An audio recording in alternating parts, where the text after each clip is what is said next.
mianatra eo tongotrao.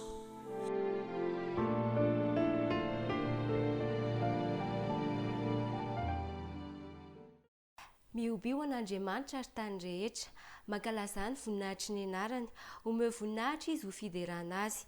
Lazao amin'Andriamanitra hoe indray matahotra ny asanao, ny fahalebiazan'ny herinao no hikuizan'ny fahavalonao anao, ny tany rehetra ankohaka eo anatrehanao ka ankalazanao, eny ankalaza ny anaranao izy. Andeha hanombohantsika izao fotoana izao ary dia ho ataontsika ny hira voninahitra ny lahana 720.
Ndeha ary isika hiaraka nondrika ny lohantsika hivavaka.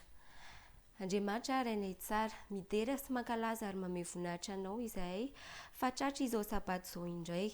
Mamindrafo mamelany elikay satria mpanota tsy mendrika izahay, tsy misy miafina aminao fa ho tanay. Mangataka anefa izahay Andriamanitra mba ho avelanao ny elikay ka ho feno fananao masina izahay, engany ny lesona rehetra mba hitondra soa anay tsirairay avy ary mba hisiako ny be dia be ny fiarahanay aminao. Fa amin'ny anaranao Jesosy ny angatanay vavaka, misaotra indrindra Tompo. Amen. Fa ny miarabantsika tsirairay avy any tokantrano any manaraka izao fandaharany ny sekoly Sabata izao. Maniry izahay mba anaraka izany ampifaliana isika tsirairay avy ary mba hisiako ny be dia be eo amintsika ny zavatra rehetra izay ho arahantsika eto. Mialohan'ny hanombohantsika ny fotoana rehetra dia andeha horinesintsika ny tatitra maneran-tany.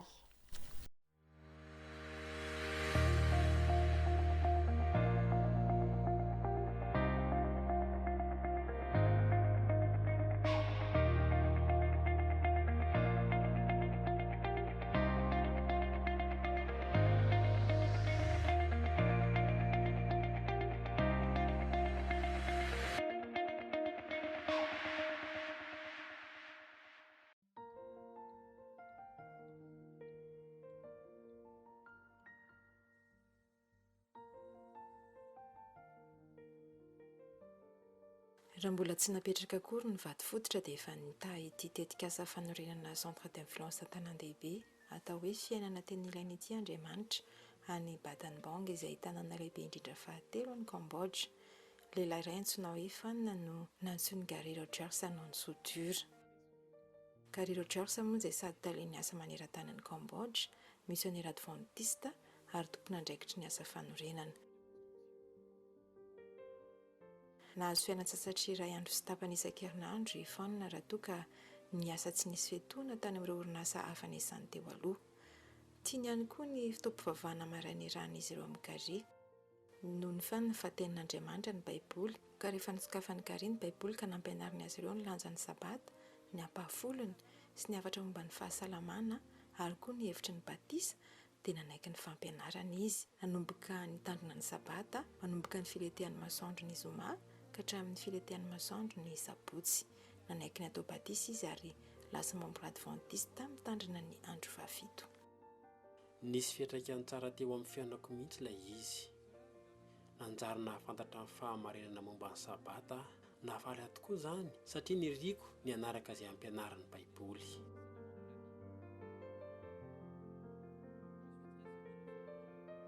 Mahatsiaro sambatra ankehitriny fa anisan'ireo atokona ampiano manaraka izay lazain'ny Baiboly indrindra fa ny Sabata. Rehefa nikatona moa ny sekoly sy ny fiangonana nandritra ny valanaretina COVID-19 dia nanana fotoana bebe kokoa ny rana tamin'ny fianakaviany Fanina sy nampianariny Baiboly azy ireo. Nanaiky ny tandrina Sabata ihany koa izy ireo ary nanolotra ny fiainana ho an'i Jesosy tamin'ny alalan'ny batisa. Mbola olona betsaka no nanjary nahafantatra an'i Jesosy vokatry ny asa nataon'ity centre d'influence tanàn-dehibe ity, ary ny fiangonana adventiste any Battambang dia mankasitraka tanteraka noho ny asa vita ka nahafana ny fandray tamin'ireo lehilahy sy vehivavy toa ny Fanina izay mitady fianakaviana ara-panahy.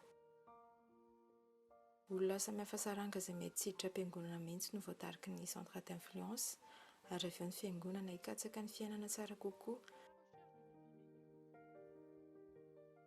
na amin'ny alalan'ny fianarana teny vahiny io na mozika na koa amin'ny trano fisakafoanana tsy misy hena. Ny centre dia ambom-pionany rehetra. Talohan'ny valanaretina dia mihoatra ny anjato ny olona tonga eto isan'andro. Ireo membre adventiste efa voahofana no mandray tsara azy ireo sy mizara amin'izy ireo ny fitiavany an'i Jesosy. Manodidina ny 20 eo ny olona efa nanolotra ny fiainana ho an'i Jesosy noho ny asa niarahan'ny centre sy ny fiangonana ny Battambang ary mitombo ihany koa ny tanora sy ny ankizy mianatra Baiboly. Mitondram-bavaka mba hisy olona avy amin'ny firenena maneran-tany hivavaka ho an'ity centre d'influence ity sy ny fiangonanay mba hitombo isa sy tombo ara-panahy ka hiredareda ho am-po ny fitiavana an'Andriamanitra ary hanaparika ny filazantsara manerana ny tanàna. Hitinareo angamba fa manana foto-drafitrasa hafa koa izahay toy ny kianja fanaovana baolina kitra sy basket. Entam-bavaka mba ho maro ny olona liana ka ho tonga ary avy eo dia anjary hafantatra an'i Jesosy koa izy ireo. Misaorata tamin'ny fandraisana ho anjara tamin'ny fanolorana ho fanatitra Sabata 17 ka nahafana nanorina ity centre d'influence any Battambang ity.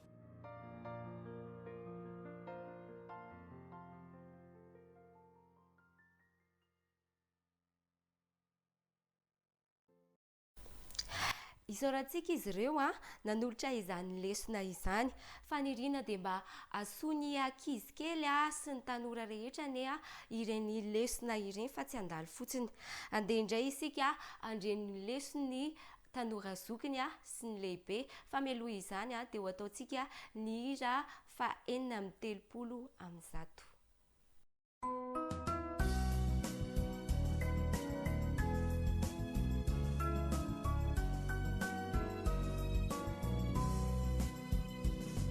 Misaotra Jesu malalo chachizao fotoana mamizao yanaranay antongotrao izay pianatrao kuambitenenare Jesu malalo izahai iainutsaranao kairote nyavyamina itoetrabetsakawampunaya kuambitenenare jeso malalo izahai ainutsarana kahirote nyavyamina itoetrabetsakawampunaya irote nyavyamina itoetrabetsakawampunaya.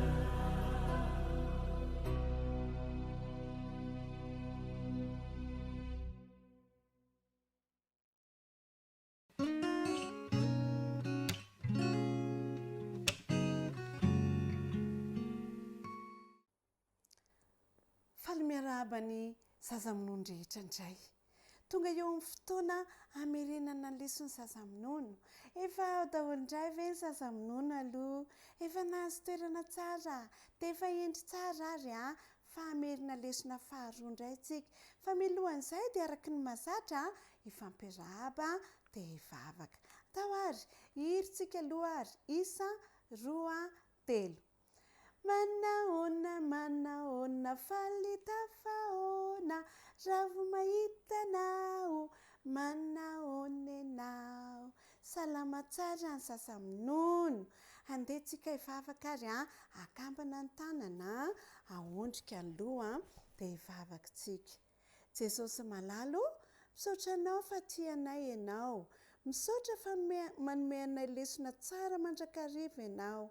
Ampio zahay mba ho zaza endry, mahay mankatoa, mahay miaino, amin'ny anaran'i Jesosy nanaovanay vavaka.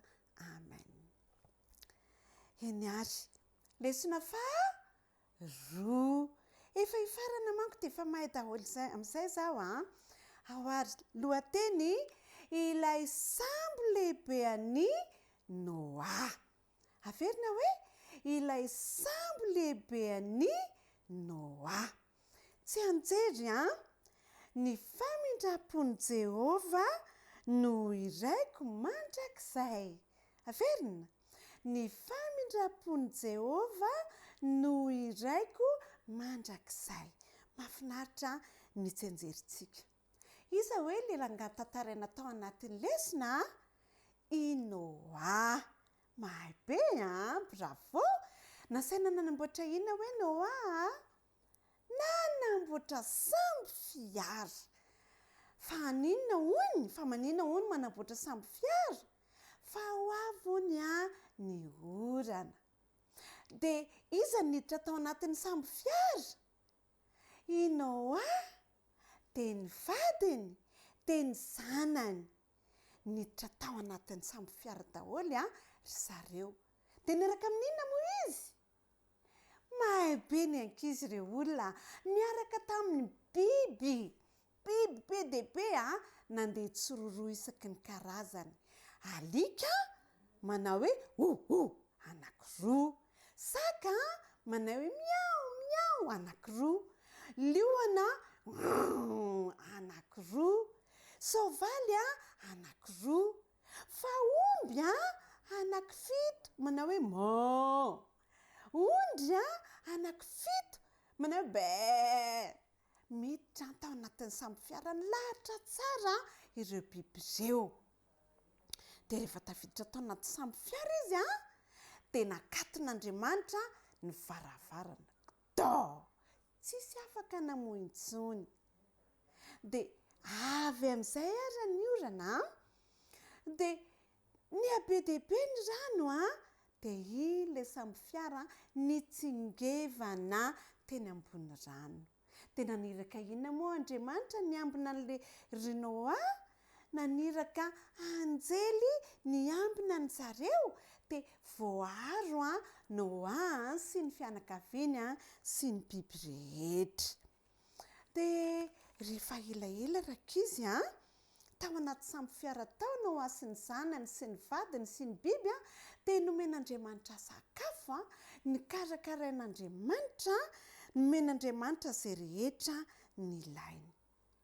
Rehefa ela dia tsy nisorana tsony te nipetraka teny ambony tendrombohitra ny samby fiara te nisokafan'Andriamanitra indray ny varavarana te nivoaka avy tao ry Noa dia nijerevana ny lanitra manga be tsara be tsy nisy orana intsony faly rakizy ry Noa fa niverina tetỳ ambonin'ny tany indray dia afaka nandehandeha tetỳ ambonin'ny tany dia hoy Noa tamin'ny zanany sy ny vadiny hoe andeha isika hisaotra an'Andriamanitra dia nihiry izy ireo dia nisaotra an'Andriamanitra satria nikarakara azy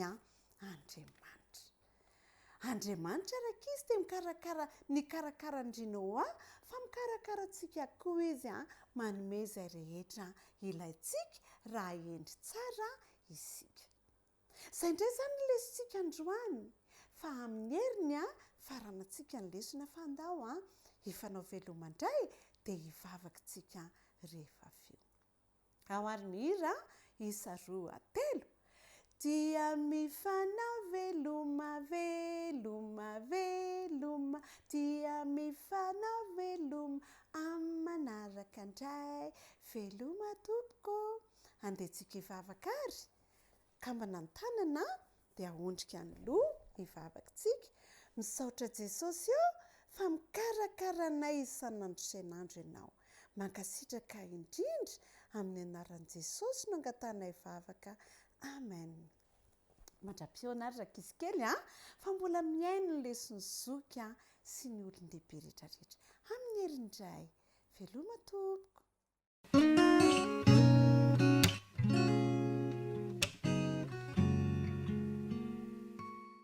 Manadahoana daholo isika zazaboty namako fa miarahaba antsika rehetra atao tokantrano mpanaraka an'izao fandaharana izao dia miarahaba anareo rehetra koa fa tratry ny sabata fitsaharana isika alohan'ny anaovantsika ny tantara dia mangataka antsika rehetra mba nakambana tanana rakizy akambana ny tanana dia ahondrika ny loha akipy ny maso fa hiara hivavaka isika vavaka ary isika Andriamanitro misaotra anao indray izay fa nomenao fitahinana nandritra ny enemana dia omenao sabata fitsaharana mba hiarahanay aminao ingany ny fiderana izay atao mandritra n'ity sabata ity ny vavaka rehetra mba ho ankasitrahana avokoa omeo fanahy masina izay raha hianatra ny teninao indray amin'ny anaran'i Jesosy amen.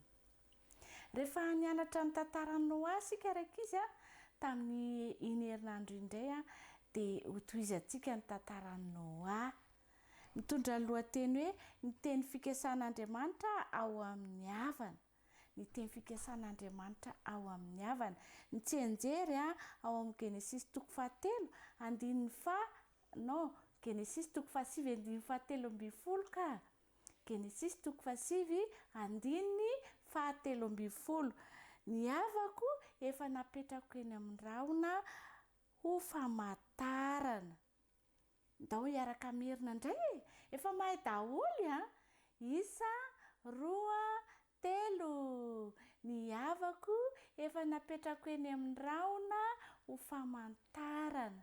Bravo mahay zao ary apetraka tsara amin'izay fa hotohizantsika le tantara tamin'ny Noa tao anaty sambo fiara izy sy ny ankohonany miaraka amin'ilay biby marobe dia nijanona amin'izay ilay sambo fiara. Tadidinareo moa nandefa goaika Noa dia nandefa voromailala dia inefatra izy nandefa voromailala dia nitondra ravina oliva ilay vorona rehefa niverina dikan'izany efa misy tany azo hipetrahana efa misy hazo mipotra dia efa hivoaka ao anaty sambo fiara tsy andry ny reto biby reto koa izy hivoahana tao anaty sambo fiara rakizy tsy Noa valy mianaka ihany nefa dodina mba te hivoaka fa ny biby rehetra koa efa te hivoaka avokoa izy rehetra. Tena niraka anjely indray Andriamanitra namohan'ilay varavarana mavesatra be varavarana sambo fiara voany fora ikizy ny varavarana faly avokoa tokoa ny biby rehetra, ny fampiresaka izy rehetra, ny azakazaka nandeha ivoaka n'ilay varavarana, samy niteniteny avokoa, miresaka ireny ny biby ireny, niteny araka amin'ny fiteniny avy. Tafavoaka soamatsara koa no havaly mianaka. Dia nisaotra an'Andriamanitra rakizy izy ireo noho ny fitahiana izay noraisiny na rovan'Andriamanitra izy. Faly nge zareo fa zao nisy alahelo ihany tao anatiny tao satria rehefa tafavoaka ny samby fiara izy dia nalahelo izy rakizy fa simba avokoa ny tany rehetra. Na dia nisy hazo nipotra aza, na dia nisy bozaka nipotra aza, dia tsy ohatran'ilay tamin'ny voalohany nidirany tao anaty samby fiara ny zavatra hitany rehefa nivoaka ny samby fiara izy. Simba avokoa ny tany rehetra, nalahelo zareo. Kanefa na izany aza dia niteny tamin'ny zareo nge Andriamanitra nanome teny fikasana mahafinaritra be Andriamanitra hoe ny havako efa napetrako eny amin'ny rahona ny famantarana fa tsy hanimba ny tany amin'ny alalan'ny safotra antsony hoy Andriamanitra. Jerenareo nge ry amin'ny lanitra ry hoy izy Andriamanitra mantsenino ahy dia nijery ny andrandranolanitra zareo dia nahita havana tsara tarehy. Fantatraleo ve aloha zany havana zany? Arc-en-ciel. Efa nahita arc-en-ciel daholo ve ny zazapoto? Arc-en-ciel na hoe havana rehefa avy ny orana matetika misy azy dia manana loko maro izy misy mangamanga na bleu, dia misy mavomavo na jaune hoy isika rakizy, dia menamena, orange, dia volomparasy koa. Maro be ny lokon'ny havana iny na hoe arc-en-ciel. Dikan'iny dia nametraka ny teny fikasana Andriamanitra tamin'ny Noa dia mbola mitazona an'izany koa izy. Amin'izao fotoana izao dia mbola hitantsika eny amin'ny lanitra eny izany arc-en-ciel izany rehefa avy ny orana. Nisaotra an'Andriamanitra rakizy Noa menakavy dia nanangana alitara dia nivavaka dia nideran'Andriamanitra ry zareo. Tadidio tsara izany fa rehefa misy havana eny amin'ny lanitra na arc-en-ciel dia tadidio fa mitazona ny teny fikasana foana Andriamanitra fa tsy hanao safidrano amen'ny tany intsony izy rakizy dia mitazona an'izany teny fikasana izany izy. Andesika hisaotra an'Andriamanitra andao mihitsy hisaotra an'Andriamanitra dia akambany indray ary ny tanana dia ahondrika ny loha akipy ny maso fa hiara hivavaka indray isika. Jesosy zokinay misaotra anao zahay no fitahinao fa napetraka teny amin'ny lanitra ireny havana ireny mba ho famantarana fa tianay loatra ianao dia mitazona ny teny fikasanao. Jesosy misaotra noho izany fahasoavana mbola omenao anay izany. Amin'ny anaran'i Jesosy, amen. Ny farana indray ny fotoana dia amin'ny herindray. Kopakopa tanana daholo dia veloma indray.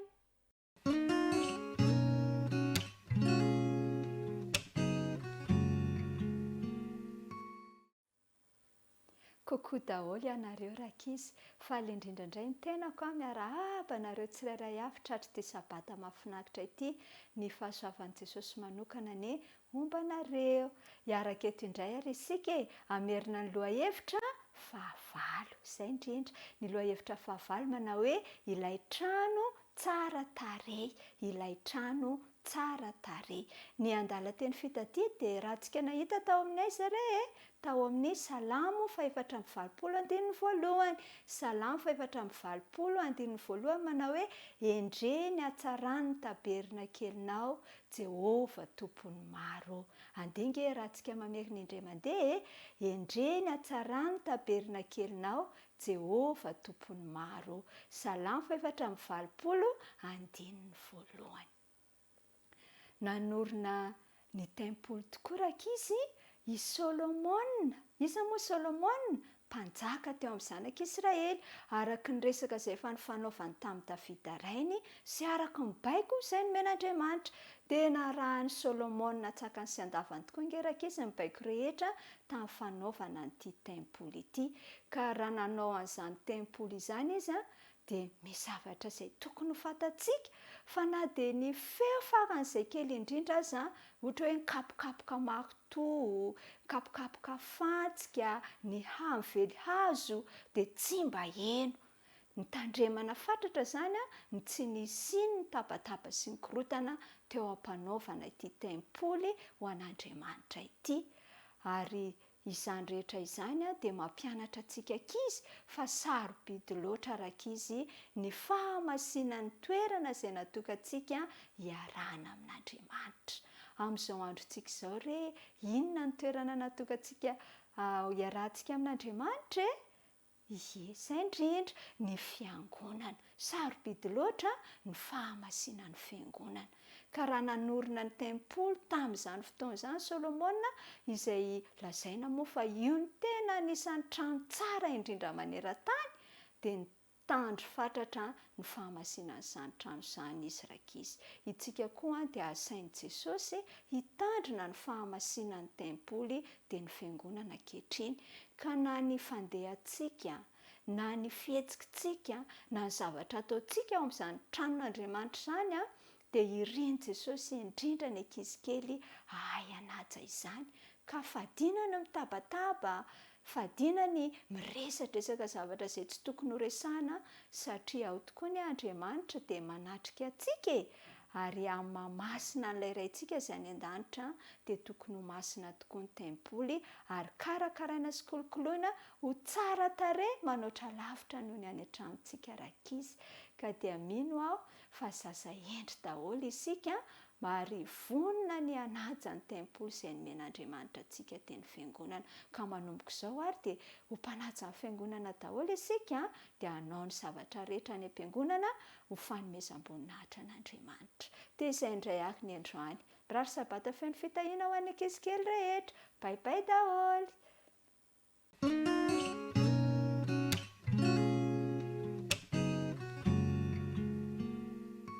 Manahoana daholo indray ary ny tanora zandriny. Hiaraka merina ny lesona fahavalo indray isika ao anatin'ny fotoana fohy.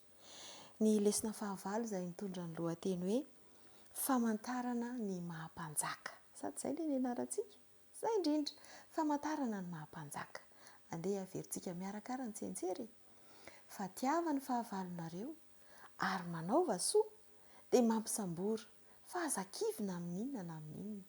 Dia ho lehibe ny valim-potianareo ary ho zanaky ny avo indrindra ianareo. Fa izy mora fanahy amin'izay tsy misaotra sy ny ratsy fanahy. Ny toko sy andinina ahitantsika azy dia ny Lioka toko 9, andininy 5:30. Andeha ho fitentsika amin'izay ary ilay lesona nianarana nandritra ny herinandro. Jesosy dia Andriamanitra, zanak'Andriamanitra ary mpanjaka ny mpanjaka. Tian'Andriamanitra raha ho lasa zanany ihany koa isika. Noho ny amin'i Jesosy dia natsangany ho zanany isika tsirairay avy. Ianao io, tanora io, dia azadiny fa zanak'Andriamanitra ianao. Izany hoe rahalahy na anapahavin'i Jesosy. Ary raha zanak'Andriamanitra isika dia mpanjaka ihany koa izany. Ary misy famantarana ny mahampanjaka izay nianarantsika nandritra ny herinandro. Toetra anankiray izay mampiavaka ny tena atao hoe mpanjaka no nampianaran'i Jesosy tao anatin'ny toriteny izay nataony. Nozarainy tamin'ny mpianana izany ary nozarainy ihany koa tamin'ny vahoaka, dia mbola zaraina amintsika amin'izao fotoana izao satria natao ho tafiditra ao anatin'ny tenin'Andriamanitra. Natao anao ihany koa izany. Misy toetra vitsivitsy izay nolazain'i Jesosy. Andeha ho vakiantsika mihitsy ilay izy. Dia izao no nambarany. Tiava ny fahavalonareo, manaova soa amin'izay mahakala anareo, misaora izay manozona anareo, ary mivavaha ho an'izay manisy ratsy anareo. Dia nytoy izany ihany. Raha misy mamely ny takolokao anankiray, dia atolory azy koa ny anankiray. Ary raha misy maka ny lambanao, aza lavinao na dia akanjonao aza. Dia mbola nitohizan'i Jesosy ihany ilay toetra. Omeo izay rehetra mangataka aminao, ary raha misy maka ny anananao, dia aza maka izany aminy. Toetra mampiavaka ny atao hoe mpanjaka izany, na ireo zanak'Andriamanitra ihany koa. Arak'izay tianareo ataon'ny olona aminareo Jesosy, dia mba ataovy aminy kosa. Fa raha izay tianareo ihany moa no tianareo, inona moa no soa tokony ho azonareo, fa na dia mpanota koa aza mba tiany azy. dia mbola misy ihany koa ary mino aho fa tadidintsika daholo izany a tao anatin'ilay fianarana amin'ny tenin'Andriamanitra. Aoka isika hoy Jesosy anao soa amin'ny olona rehetra ary aoka ho mpamindra fo satria Andriamanitra ray a dia mpamindra fo. Ilay mpanjaka raintsika dia mpamindra fo dia tiany ihany koa raha mba toy izany ny toetrantsika zanaky ny mpanjaka mba ho mpamindra fo tahaka azy ihany koa. Kristianina ve ianao? Dia ho atao hoe mpanaradian'i Kristy? Dia atao hoe zanaky ny mpanjaka? Dia tiava hoy izy ny fahavalo. Mety sarotra izany. Mety mieritreritra isika hoe ianona izany? Dia ahoana koa ny fandraisako amin'izy iny nefa izy ara tena manao izay tsy mety amiko mihitsy. Izao ry tanora namako. Ny fitiavan'i Jesosy raha mitoetra ao anatintsika, avelaintsika hiposaka amin'ny fontsika ny masoandro ny fitiavan'i Jesosy, dia hiposaka ho azy amin'ny hafa izany fitiavana izany. Ho moramora amintsika ny manatanteraka izany raha ohatra ka avelantsika hifandray amin'i Jesosy ny fontsika, avelantsika hiditra ao am-pontsika ny fitiavana izay nitiavan'ny hafa. Aoka ho fantatsika fa isika nge dia fahavalon'Andriamanitra. Isika no niala taminy, isika no namadika. Dikan'izay dia fahavalo isika. Kanefa noho ny fitiavany antsika dia natolon'i Jesosy, nanaiky Jesosy mba hamonjy antsika ho sorona. Fitiavana tsisy ohatr'izany. Ary raha isika fahavalo aza no nitiavany dia tiany koa raha ho tiantsika ny rehetrarehetra. Tsy hifidifidy isika fa hanampy ny hafa. Mbola resaka fifandraisana sy fifankatiavana amin'ny hafa ny lesona izay nianarantsika tamin'iny herinandro iny. Ka mirary soantsika indray ary mba hanao fampiarana, mba hangataka amin'Andriamanitra, mba hanana an'izany toetra tsara indrindra izay ananan'i Jesosy izany. Dia mandra-piona indray ary.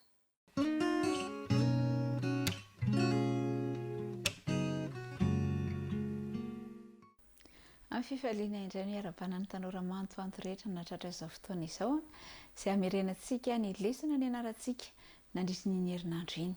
Lesona fahavalo ny rahantsika nianatra nandritry ny herinandro iny izay niresaka momba ny hoe ny hevitra mibahana mialoha ao anatinao. Ny tsenjery dia tao amin'ny Salamo 7:30 voalohany andao rahantsika mamerina izany. Endre tsara sady mahafinaritra raha ny mpirahalahy ny miara-monina. Inona ary ny tiany lesona nresahana nandritry ny herinandro iny? Inona izany hoe hevitra mibahana mialoha izany? Mba azotsika azy dia nisy tantara izay hitantsika tao anaty lesona tao dia andeha hiverenantsika. Tamin'izany fotoana izany, tamin'ny taorian'ny nahafatesan'ny Martin Luther King dia nisy fanandramana iray izay nataon'ny mpampianatra tao amina sekoly iray. Niteny tamin'ireto mpianatra ireto ity mpampianatra ity fa hoe izay rehetra mangamanga amin'ny masony dia mahay kokoa no ireo marron amin'ny masony. Dia nifampijery ny ankizy dia ireo izay mangamanga maso dia lasa niaraka ary fotoana foita teo aoriana dia lasa nanambany iretsy marron amin'ny masony. Tao aorian'izay rehefa tsapan'ilay mpampianatra izany dia niteny tamin'ny mpianatra rehetra indray hoe nisy fahadisoana ilay fanandramana hozy izy fa kay ireo marron maso no mahay kokoa no ireo mangamanga amin'ny masony. Tsy ela tao aorian'izay dia nivadika ny toe-draraka ireo nanana maso marron indray no nanambany iretsy manana maso mangamanga. Izany ilay hoe hevitra mibahana mialoha ao anaty. Indraindray tokoa isika misy zavatra mipetraka ao anatintsika ao an-tsaintsika ao izay tsy marina akory aza indraindray kanefa mahatonga antsika hanambany ny hafa na tsy hanome lanja ireo namantsika. Ny tsianjerintsika teo dia nilaza hoe tsara sady mahafinaritra raha mpirahalahy miara-monina. Tadidio ry tanora mantoanto fa zanak'Andriamanitra isika rehetra araka nefa ny anarantsika teo aloha. Tsy misy hafa na mainty na fotsy na manan-karena na mahantra na vazaha na gasy fa isika rehetra izao dia mpirahalahy ao amin'ny tompo. Samy zanak'Andriamanitra isika, samy noforonon'Andriamanitra isika ary nataony nitovy endrika taminy. Dia hoy ny soratra masina hoe fa tsy mba toy ny fijerin'ny olona ny fijerin'i Jehova, fa Jehova mijery ny fo ary ny olona kosa mijery ny miseho ivelany. ka isika tsirairay dia nirarian'andriamanitra hoe tsy anana fisainana mibahana mialoha ka tonga atsika irehare na tonga atsika hanambany hafa fa kosa isika tsirairay avy dia atsapa ny toerana nomen'andriamanitra atsika ho tia ny hafa rehetra isika satria samy zanak'andriamanitra isika rehetra izao noforonon'andriamanitra isika dia andeha isika ity ireo rahalahntsika ity ireo anabavy nizaniza dia ho tiavintsika satria tian'andriamanitra isika ary toy ny tiavan'andriamanitra isika no hitiavantsika ireo namantsika rehetra ka manomboka izao dia maniry ahoen'ny tanora mantoanto rehetra dia tsy hankahala ny hafa na hihevitra ny hafa ho tsy ho namina na tsy mahasoa fa ho samy hifankaty isika satria samy zanak'andriamanitra dia mirary soan'ny tanora mantoanto rehetra ary manome fotoana ho amin'ny manaraka indray velome.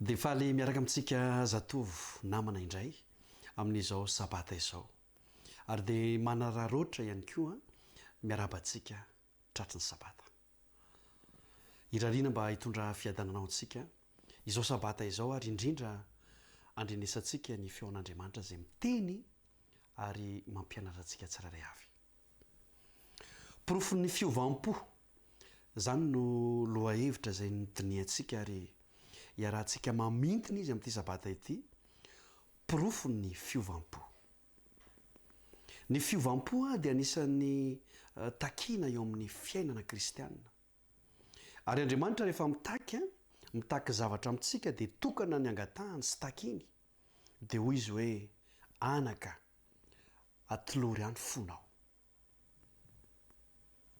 dia rehefa mamaly izany antso izany sika manolotra ny fotsika ho an'andriamanitra dia izy no manova ny fotsika dia lasa manana fo vaovao sika ary zay vao lasa tonga olom-baovao ary eto dia tia hampieritrehitra antsika rehetra fa ny olan'ny fivavahana kristianina amin'izao vanim-potoana faran'izao dia ny fiovampo vitsy loatra ny kristianina ny ova fo kanefa ny fiovampo ny tena ilaina indrindra eo amin'ny fanarahana an' Jesosy satria io fonao io tsy azonao entina miditra ny lanitra fa fo vaovao no entinao miditra ny lanitra porofo ny fiovampo noho izany ilaina zany mamaly an'ity fanontaniana ity ahoana no hafantarana fa niova fo ahoana no hanaporofoko fa ny tenako dia niova fo ny valon'izany fanontaniana zany avy hatrany dia zao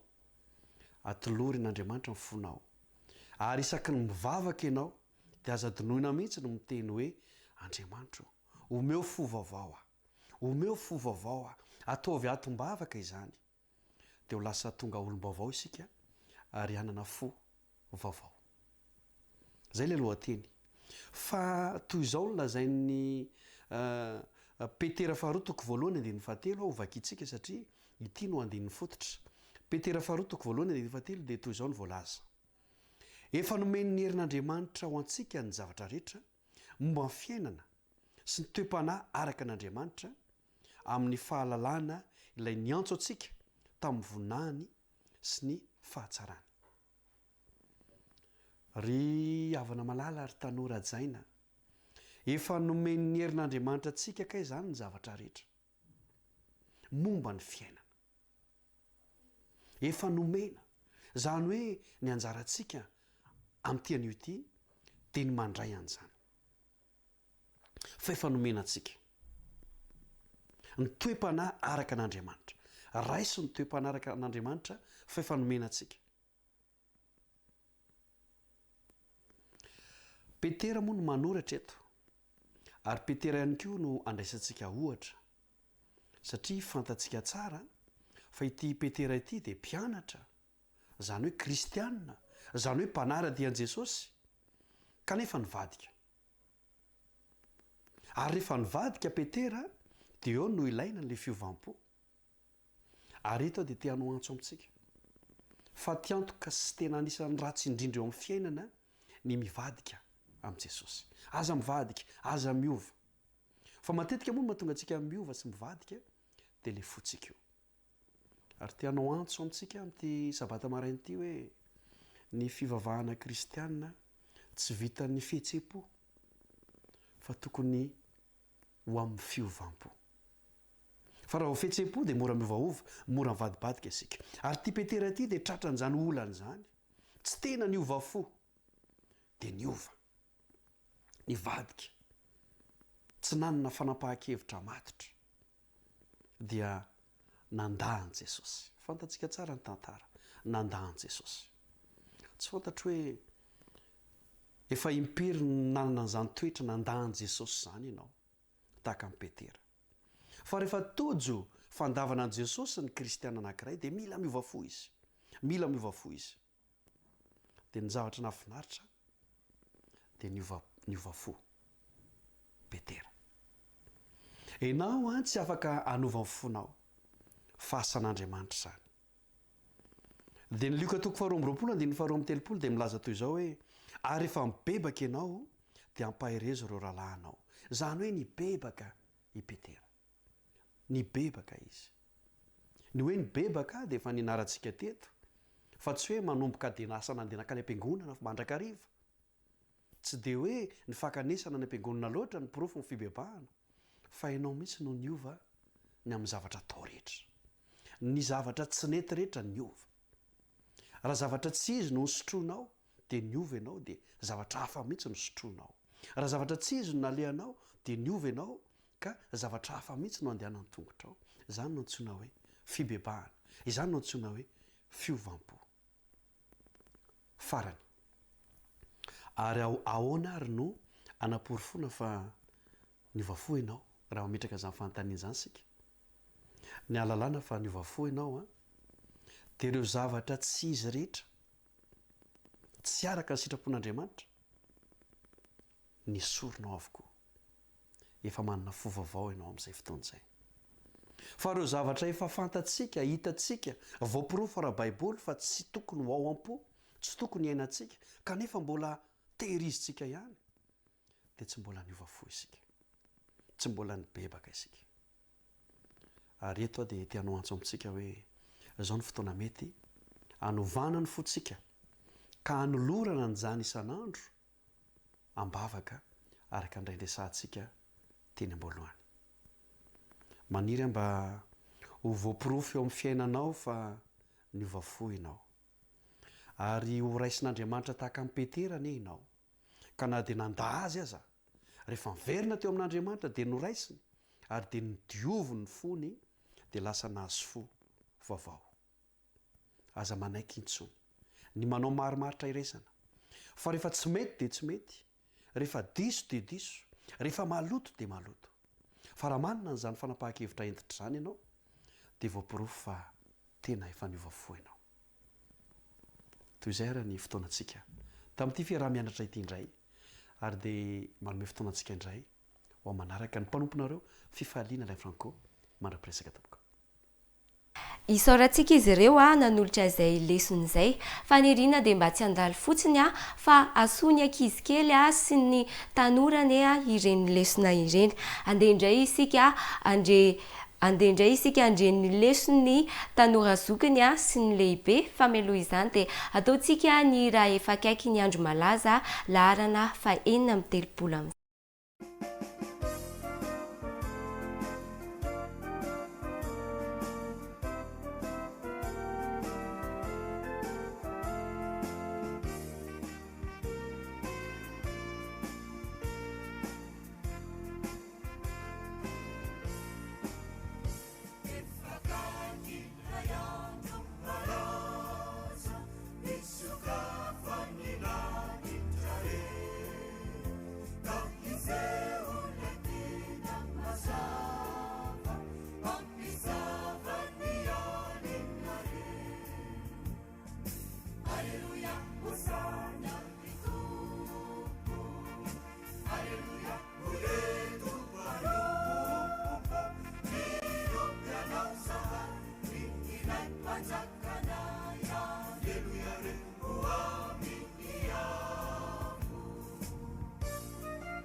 faliana indray no arabanantsika tsiraray avy natratra ity sabata ity ary mirandro hoe feno fitahiana indray ny fiainantsika tsiraray avy androany aza manaiky raha tsy maharay ny fitahiana izay fanomanin'andriamanitra ho an'ny zanany rehefa sabata tahaka izao tahaka ny teo aloha dia lohahevitra fahavalo ihany koa isika tanora zokiny ary lohahevitra fahavalo izay ny rahantsika nianatra moa dia ilay manao hoe jesosy ilay mpanalalana amin'ny fanekena vaovao.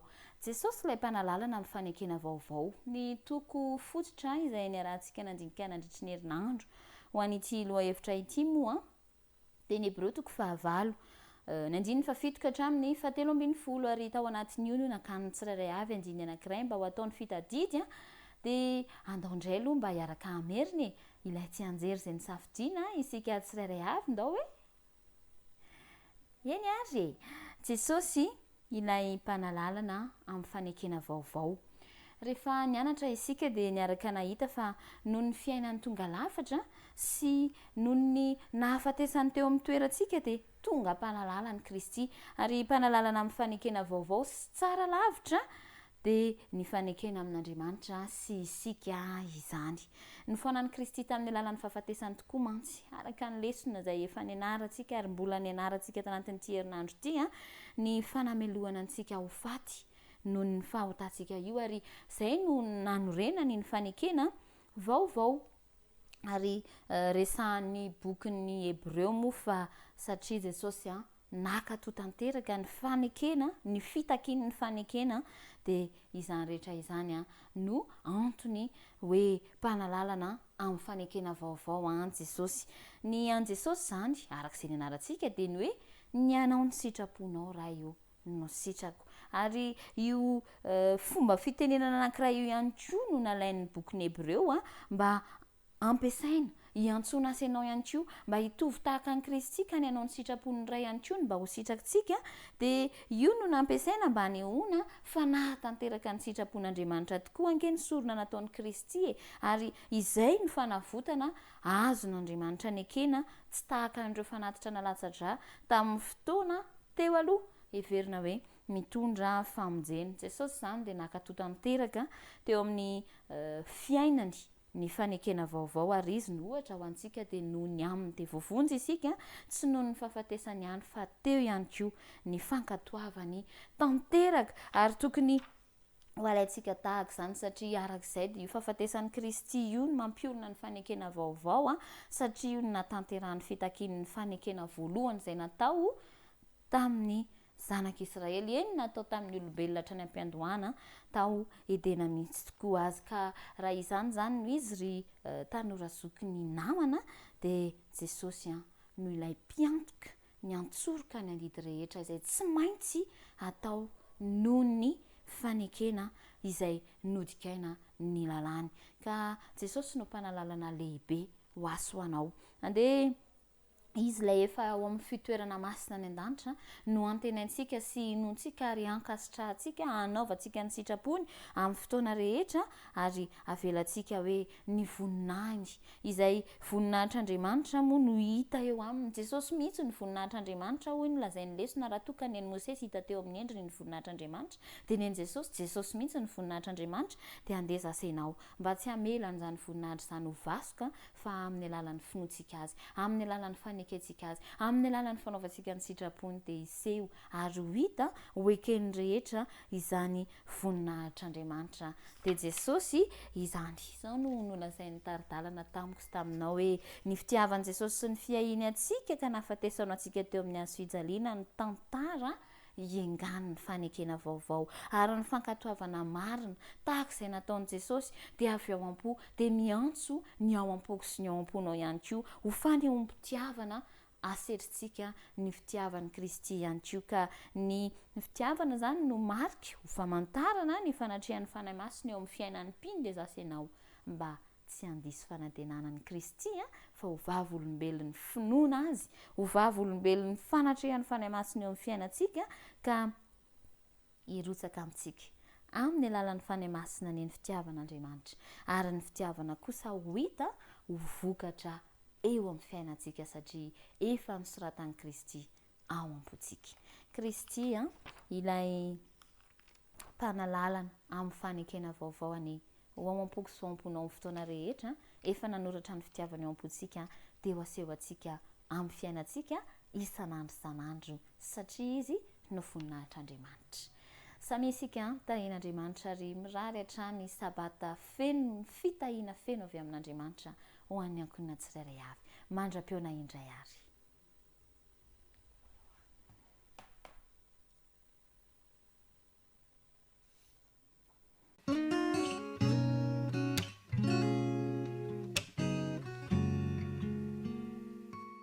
Dia fifaliana ho antsika indray rehefa malala no tafaraka amin'izao famitinana ny lesona lehibe lesona fahavalo amin'ny fianarana ny bokin'ny Hebreo izao.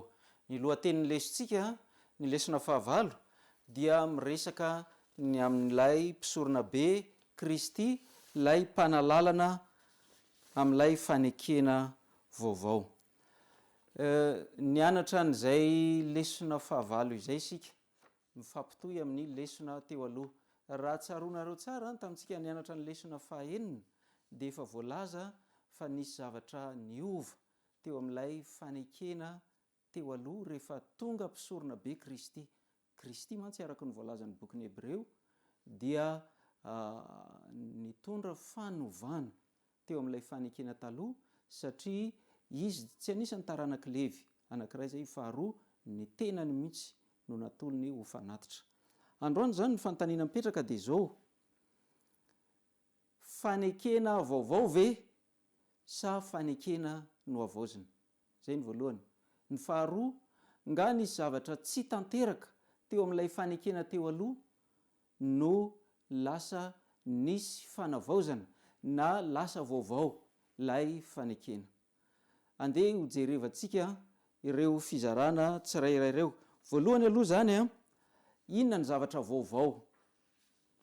Nisy zavatra no avaozina tao fa sady atao hoe fanekena vaovao mihitsy. Mitovy zany hevitra zany kanefa misy fahasamihafa azy, fanekena vaovao sy fanekena no avaozina. Nisy zavatra vaovao tao amin'ilay fanekena. Vakitsika ny ao amin'ny Hebreo 7 dia ny 9:20. Hebreo 7 dia ny 9:20 dia zao no voasoratra ao: fa misy fahafoanana ny didy ny eloha noho ny alemeny sy ny tsy fahasoavany, sady malemy no tsy mahasoa ilay didy tamin'ilay fanekena teo aloha. Dia zay zany anisan'ny zavatra no avaozina, ny lalàna momba ny fanekena. Anisan'ny zavatra anankiray navaozina ihany koa tao amin'io fanekena io dia vakitsika ny Hebreo 7 dia ny 20:20. Fa ny lalàna dia manendry olona zay manana fahalemena ho mpisorona be, fa ny tenin'ny fiananana kosa zay tato aorian'ny lalàna dia manendry ny zanaka zay no tanterahina ho mandrakizay. Lay teo aloha lay mpisorona manana ny fahalemeny, fa Kristy kosa tsy mba nanana fahalemena ary natao ho mpisorona mandrakizay araka ny fahitantsika tamin'ny lesona tany aloha. Ka raha vakitsika indray ny 10:10 amin'ny 10 dia mamintana an'izay lay fanekena teo aloha sy lay fanekena vaovao, inona no avaozina dia zao ny voalaza: amin'izany sitrapo izany no nanamasinana antsika tamin'ny nanaterany ny tenany Jesosy Kristy ndre mandeha. Lay fanatitra koa zany niova, tsy hoe lay mpisorona ihany no niova fa ilay fanatitra ihany koa ny tenany Kristy mihitsy no nateriny ho fanatitra.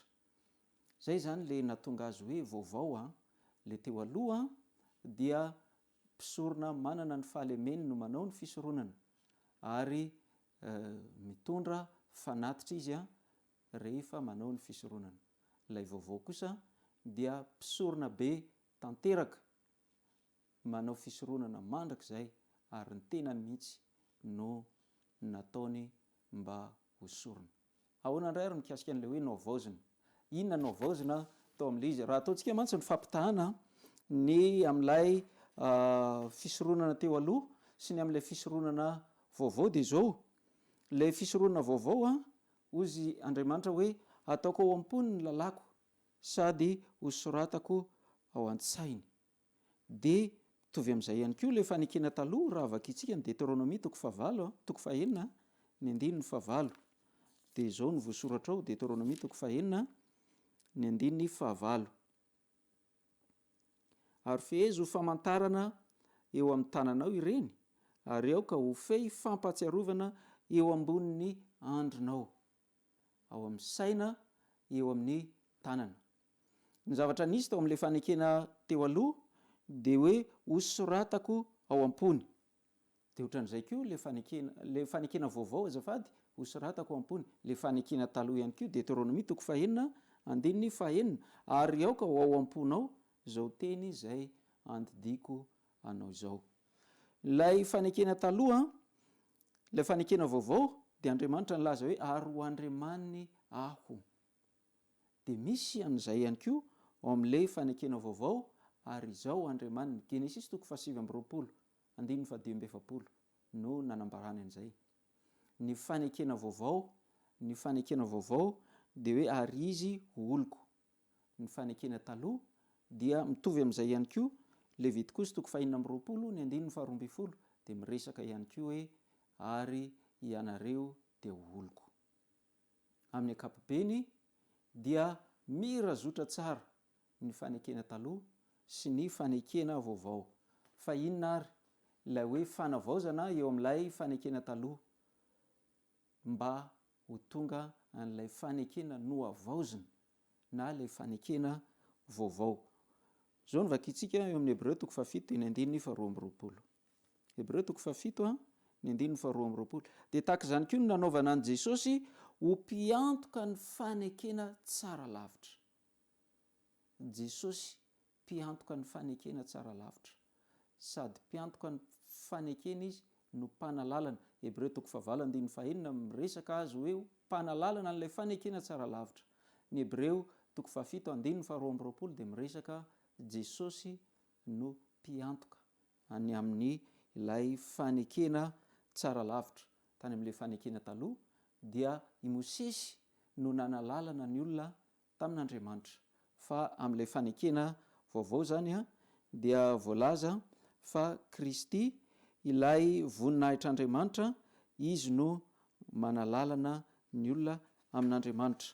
Ny zavatra anankiray faharoa ihany koa dia ny amin'ilay hoe teny fikasana tsara lavitra. Hebreo toko 9 andininy 1 izay tsy enjerintsika raha teo, verentsika indray mandeha. Fa ankehitriny efa mahazo fanompoam-pivavahana tsara noho ny an'ireny izy, dia araka ny anaovana azy ho mpanalalana amin'ny fanekena tsara lavitra izay natao tamin'ny teny fikasana tsara lavitra. Teny fikasana tsara lavitra. Ravana malala, efa nijerentsika teo ilay toko 10 andininy 10 mifameno amin'io, ilay hoe nanaterany ny tenan'i Jesosy Kristy indray mandeha. Azo antoka ny fahatanterahany teny fikasana satria ny rany Kristy mihitsy no nanasiana tomboka sy ny ahatanteraka an'izany teny fikasana eo amin'ilay fanekena vaovao izany. Raha vakitsika ny andininy 7 amin'ny Hebreo toko 10 dia izao no voalaza: dia hoy izaho inty aho tonga ao amin'ny ronam-boky no nanoratanahy, ny anao ny sitraponao Andriamanitra no sitrako. Ny anao ny sitraponao Andriamanitra. Anisany noavaozina tao amin'ilay fanekena taloha ihany koa zany dia ilay Kristy nanatitra ny tenany. Tsy misy kilema, tsy misy ota, tsy hoe mpanalalana tsara lavitra fotsiny, fa teny fikasana tsara lavitra, satria ilay rany Kristy nalatsany mihitsy no miantoka ny fahatanteran'ilay teny fikasana. Izay no nahatonga azy hoe teny fikasana tsara lavitra. Ny lafiny anankiray farany jerentsika amin'ilay fanavaozana n'ilay teny fikasana dia ilay fandraisantsika teo hoe ny fo. Ny fo zany no niasan'Andriamanitra. Tamin'ny ilay fanekena voalohany dia nanao fanekena Andriamanitra sy ny vahoakany. Napetraka Andriamanitra hoe io ilay fanekena io ianareo ankatoanio, izaho kosa hita ianareo, izaho ho andriamanitrareo, izaho ho rainareo. Fa ny amin'ilay fanekena vaovao dia tsy ny herin'olombelona, tsy ny ezaka olombelona, tsy ny finiavan'ny olombelona no entiny mana tanteraka an'ilay fanekena, fa ilay fon'olombelona mihitsy no ny asan'Andriamanitra. Vakitsika Ezekela 4:7 dia ny andininy 2:20 4:20 azafady. Ezekela 4:7 dia ny andininy 4:20 ary omeko fo vaovao ianareo ary fanahy vaovao no ataoko ao anatinareo ary esoriko eo amin'ny nofonareo ny fovato ka omeko fo nofo ianareo. Andriamanitra no miteny dia mario tsara, mario tsara, omeko fo vaovao ianareo dia fanahy vaovao no ataoko ao anatinareo ary esoriko eo amin'ny nofonareo ny fovato ka omeko. Andriamanitra mihitsy zany no miasa ao amin'ny fon'ny olona ao anatin'ilay fanekena vaovao. No avaozina, rehefa no avaozina le fanekena dia miasa amin'ny alalan'ny fanahy masina ao am-potsika Andriamanitra mba hahafahantsika mankato azy, manatanteraka ilay fankatoavana. Zay mantsy le fanekena tsy haivitsika ihany. Andriamanitra zany nametraka ny lalàny dia miantso ny olona izy hiditra ao anatin'ny fanekena hoe raha ankatohan'ireo ianareo dia izaho kosa ho Andriamanitrareo, izaho ho rainareo, izaho hikarakaranareo. Ao amin'ilay fanekena no avaozina dia zao no voalaza eo amin'ny andininy 7:20, Ezekela 4:7 andininy 7:20 ary ny fanahiko no ataoko ao anatinareo ka hatonga anareo andeha araka ny lalàko sy hitandrina ny fitsipiko ka anaraka azy. Le fanahin'Andriamanitra no miasa ato am-poko mba hahatonga ho mpankatoa an'Andriamanitra, ho mpankatoa ny lalàn'Andriamanitra. Inona zany ny anjarako amin'izay? Inona ny anjarantsika ao anatin'ilay fanekena no avaozina? Dia ny manolotra feno ny fontsika, ny saitsika, ny fanahintsika, ny mombantsika ho an'Andriamanitra, ho tapahy ny fanahin'Andriamanitra. Dia le fanahin'Andriamanitra no hiasa mba hahatonga antsika ho mpankatoa an'Andriamanitra. Ry havana malala, rafitinina ny amin'ilay lesona 9 izay ny anarantsika, na ny fanekena taloha na ny fanekena vaovao dia mitovy ihany, fanekena mandrakizay. Isika miditra ao anatin'ny faneken'Andriamanitra amin'ny alalan'ny fanekentsika ny ankatoa izay lazain'Andriamanitra. Ny fomba hoentintsika mankatoa teo Andriamanitra no nanampy dia ny fotsika mihitsy. Ankoatran'izay, ilay mpisoron'Andriamanitra ao anatin'ilay fanekena, ilay mpiantoka sady mpanalalana amin'ilay fanekena dia tsy ilay olombelona, ilay mpisorona manana ny fahalemena tao amin'ilay fanekena taloha, fa i Kristy ilay tsy nanana ota. Ary ankoatran'izay ny rany Kristy mihitsy no nateriny mba ho tomboka se ny amin'ilay fanekena. Kristy ilay mpiantoka ny fanekena, Kristy ilay mpanalalana ny amin'ny fanekena. Hitahy antsika rehetra ny Andriamanitra mba ho hitantsika ny fitahiana nomen'Andriamanitra hoe ilay Andriamanitra raintsika any an-danitra no te hifanao fanekena amintsika, hoe raha tena hankatoa azy isika dia izy handray an-tanana ny fiainantsika.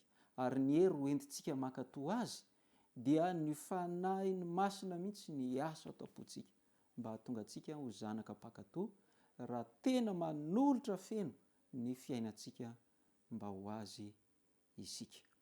Zao dia manasa antsika rehetra mba hiomana ho amin'ny fanatazana ny fanatitra ny sekoly sabata. Hanao fanangonana ny fanatitra ny sekoly sabata tsika, ary aorianany fanangonana izany fanatitra izany dia hanao vavaka isika ho an'ny tenin'Andriamanitra izay indrenesintsika rehetra nandritra n'ity sekoly sabata ity, no sady hivavaka ihany koa ho an'ny fanatitra.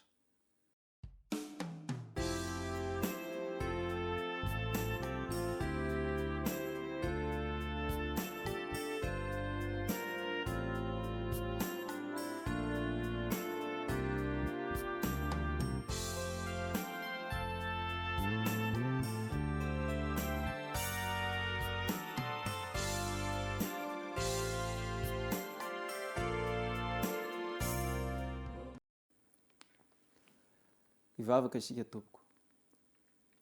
Andriamanitra rainay any an-danitra, misaotra anao izahay satria niteny taminay tamin'ny alalan'ireny lesona rehetra ny fandimby ireny ianao. Eto izahay dia mankasitraka anao manokana noho ny amin'ny fanekena ianao ilay Andriamanitra tompony izao rehetra izao, nahary anay tongotra aman-tanana dia manao fanekena aminay olombelona mpanota izay voary no arianao satria tianao izahay mba ho tafaverina tanteraka eo amin'ny fiainana tafakambana aminao. Ka dia mankasitraka indrindra Tompo, mankasitraka anao noho ny amin'izany. Ary hitay anay tsirairay avy any ianao mba tonga anay homendrika n'izany mpifanaiky manao fanekena aminao zany. Satria na rany Kristy mihitsy no atao tombo-kase hanamafisana n'izany fanekena zany. Kristy ilay sady mpiantoka ny amin'ny fanekena tsara lavitra, Kristy ilay mpanalalana, mpanelanelana anay aminao amin'io fanekena tsara lavitra io. Dia ampio izay Andriamanitra, ampio amin'ny alalan'ny fanahinao masina. Izay dia manolo tena hanompo anao, fanahinao masina hanome anay fo vaovao, fo vonina ankato anao. Tonoana isangatanay amin'ny anaran'i Kristy izany vavaka izany. Amen.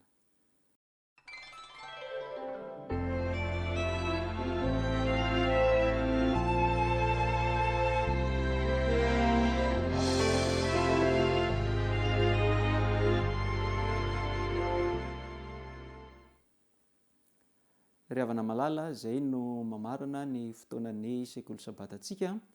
Manao fotoana amintsika ny amin'ny fanompoam-pivavahana amin'ity sabata maraina ity rehefa amin'ny 7:04. Dia mandra-piona vetivety tompoko.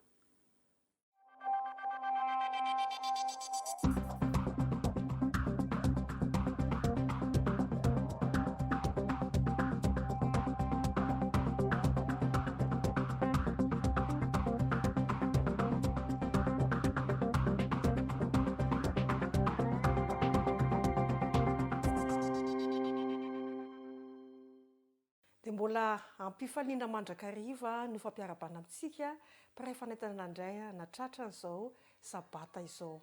Andro faharoa isika ao anatin'ilay lohahevitra lehibe izay ankina no avintsika mandrakizay dia izay faneresahana tamin'ny sabata voalohany niarahantsika ao amin'izao taona izao. Ao anatin'ny lohahevitra lehibe isika hoe momba ny fahasalamana hatrany, izay lohahevitra mety tsy dia mahazatra antsika loatra fa miakina ny ho avintsika araka an'izay niresahana hatramin'izay izay. Ny lohahevitra lehibe izay hojerentsika hatrany hatrany anatin'ny sabata 5 na enina izy isika dia hoe ny toeran'ny fahasalamana amin'izao andro faran'izao. Mba fantatrao ve? Averintsika ihany fa dia makany mikanana ny lanitra no iarahantsika ary makany amin'ny lanitra miakatra makany an-danitra zany dia raha amin'izao fiainana maha-olombelona izao dia tsy maintsy mandray fiaramanidina. Ary io fiaramanidina izay iarahantsika mandeha io dia miavaka izy io satria miendrika ambulance ara-panahy ary any compagnie izay mitondra ny anarana hoe andeha ao. Ny mpanamorontsika amin'izany dia miavaka ary manokana, tsy iza fa ilay dokotera lehibe izay mivatsy ao anatin'ny ambulance io fitaovana fitiliana samihafa. Ny destination voalohany hatramin'izao izay andehanantsika miaraka dia tsy inona fa ilay hoe fanavaozana ara-pahasalamana sy ny fanombohan-kase. Ny escale voalohany ary amin'ny mahasidina lavitra azy dia mitondra ny anarana hoe manomana ny saiko handray ny tombo-kase. Manomana ny saiko handray ny tombo-kase. Dia manasa antsika hanaraka hatrany izao dia rahantsika izao. Inona raha misy olana lehibe nefa tsy hatanterahana izany escale voalohany izany. Andeha vakintsika ny bokin'ny fanahy faminaniana amin'ilay Henri VIII pejy 520. Inona ny voalaza mahakasika ny olana izay tsy mahatanteraka izany escale voalohany izao no vaky teny. Hitako fa nisy saina sasany voatarika hiala ny fahamarinana ankehitriny sy ny fitiavana ny baiboly masina. Natao menamena be izy satria tena zavatra mampisaintsaina antsika, mampatahotra ary mampalahelo. Miala amin'ny fahamarinana ankehitriny ny maro ary miala amin'ny tsisy tsony ny fitiavana ny baiboly sy ny zava-masina satria ny antony dia zao no toy ny vaky teny raha toa ka feno zavatra hafa mantsy ny saina dia tsy aheno ny amin'ny fahamarinana ankehitriny intsony ary tsy hisy toerana intsony ametrahan'ilay Andriamanitra velona ny tombo-kasehana. Hitantsika teo amin'ny fandarana teo aloha fa miaina amin'ny vaninandro fanomboan-kase sika izao ary ny ametrahan'Andriamanitra ny tombo-kase dia eo amin'ny andrina, eo amin'ny saina zany.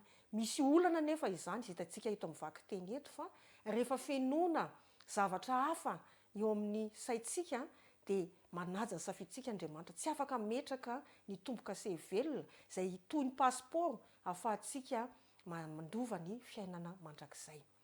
Santionany amin'izay menoantsika ny saintsika raha izany. Dia inge jerentsika ihany mbola amin'ny izay voasoratra amin'ny boky ny fanahy faminaniana dia izao ny vaky teny. Tsy misy hery miasa manginona mahery vaika mihoatra noho ny fijerena ireny fampisehoana antsehatra ireny eto amin'ny tanitsika izay manapoizina ny fisainana mamotika ny fahatakarana ny zava-panahy.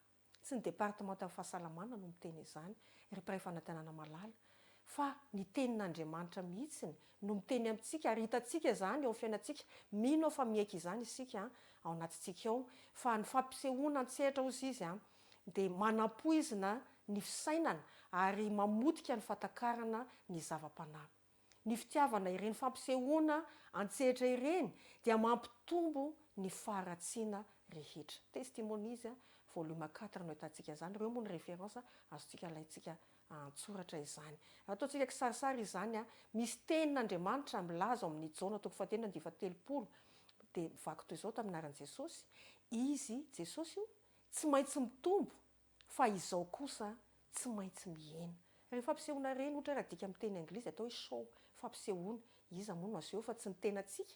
Manindraindrana izao ireny fampisehoana ireny raha misaina tsy miangatra. Kanefa ny tenin'Andriamanitra dia milaza fa tokony ho Kristy, ny endry Kristy no hita eo amintsika tsaray avy. Kanefa misy vato misakana ao dia famenoantsika ireny fampisehoana ireny eo amin'ny fiainantsika izay manankana tsy ahitan'ny olona, tsy ahitan'Andriamanitra ny endry Kristy eo amintsika tsaray avy. Manindraindra zany ny izao ny fampisehoana antsehatra raha tokony Jesosy Kristy no tokony ho hita eo amin'ny endritsika tsaray avy.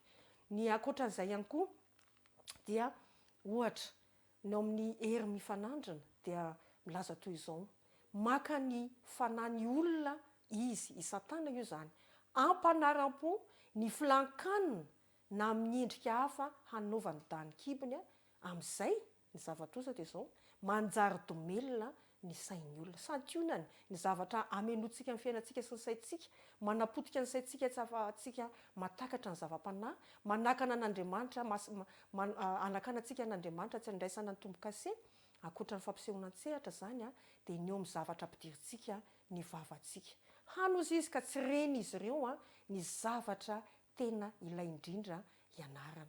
Ny fomba fihinana zany tafiditra ao anatin'ny fanakanana ny tombo-kasen'Andriamanitra tsy ho raisina eo amin'ny andritsika izany.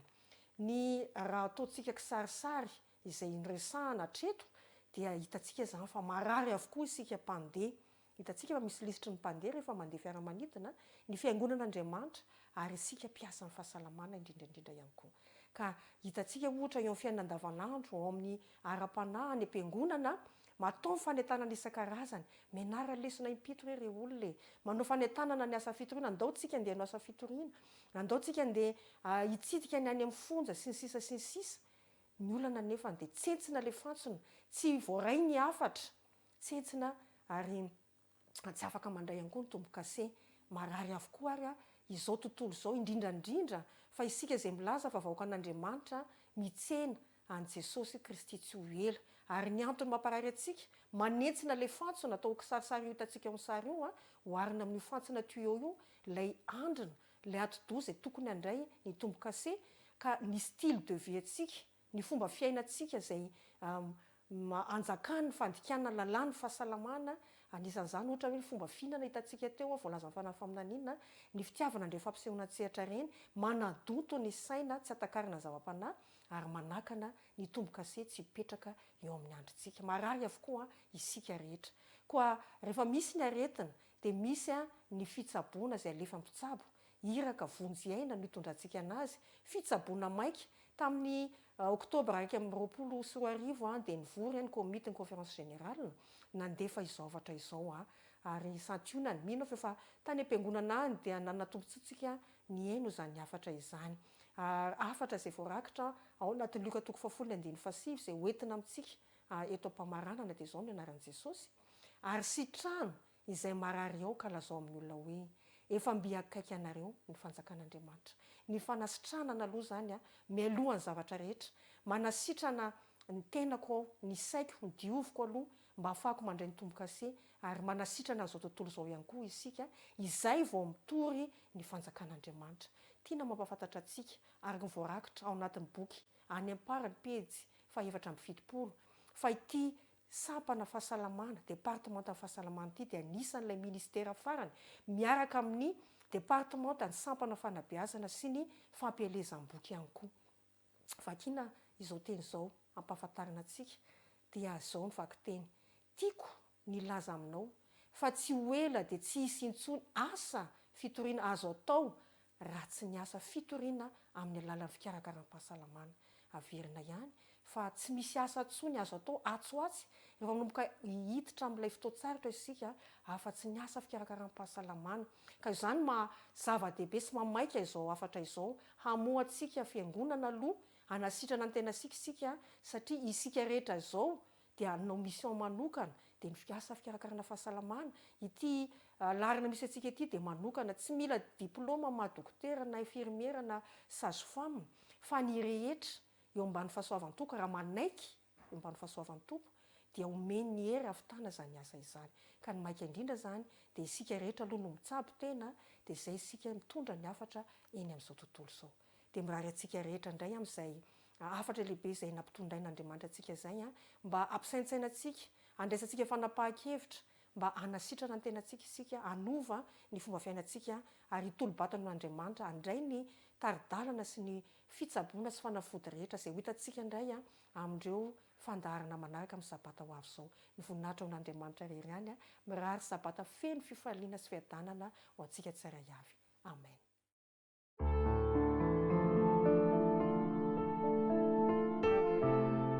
Mianatra eo an-tongotrao